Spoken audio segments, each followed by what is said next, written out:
So we came up with a new pricing and business plan for the ReStore. And that plan consisted of pricing things totally different. We're going to move them in quick. We're going to move them out quick. We're going to change the price to about half of what they originally were. We're not going to make any money with things sitting in a warehouse. The store has grown immensely since we started. We now do 3 times as many donations, twice as many sales every year. From our fiscal year of 2011 to 2012, we increased our sales 65.6%. We're extremely proud of that. We went from 172,000 to 265,000 in sales. Our donations also jumped from 10,000 to 15,000 donations.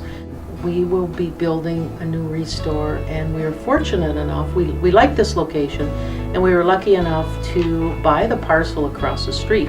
So our current building is 7,700 square feet, and our new building is 16,000 square feet.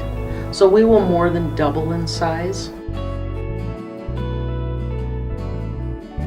In this ReStore Advisory Committee that I put together in 2004, that group has continued to meet on a monthly basis, and they advise the ReStore on various things. That's one thing that the ReStore Advisory Committee is big on, and that's looking at the customer trends, looking at the donor trends, looking at the number of transactions monthly, and the finances for the month.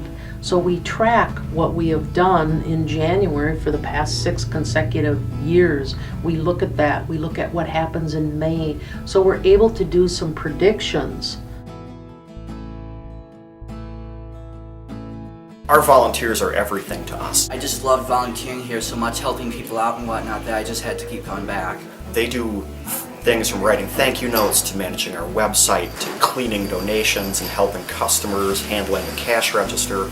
And I volunteer here because I think it's a great opportunity, and it just changes all the time. It's never boring.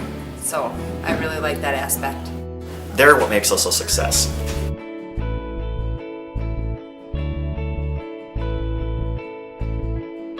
Well, I think the increase in donations is the increase in getting the publicity out there, the word of mouth, and then also working on those partnerships in the community. We're members of the Minnesota River Builders Association, and there's approximately 350 members. There's certain events that we pay attention to and attend on a regular basis to generate that awareness about the ReStore, to get that word out, to form those alliances and partnerships in the community. And did an incredible partnership with Mankato State University. They're tearing down 2 huge dormitories. So we were able to go in and ask for numerous things and go get truckloads and truckloads. So we just went in and got it. It was a very smooth operation.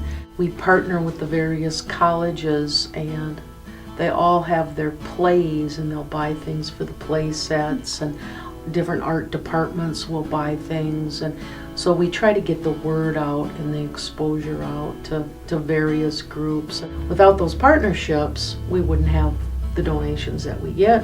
Without the donations, we don't have the customers, so all of it kind of comes together.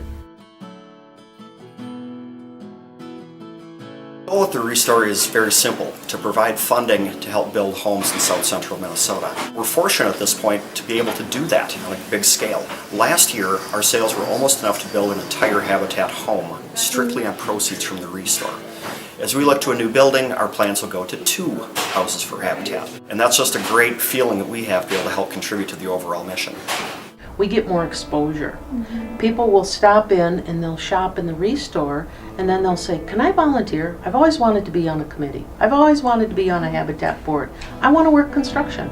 So because of the enthusiasm and the public visibility of the ReStore, we get more donations, we get more volunteers, and more committee members. So it's a win-win proposal.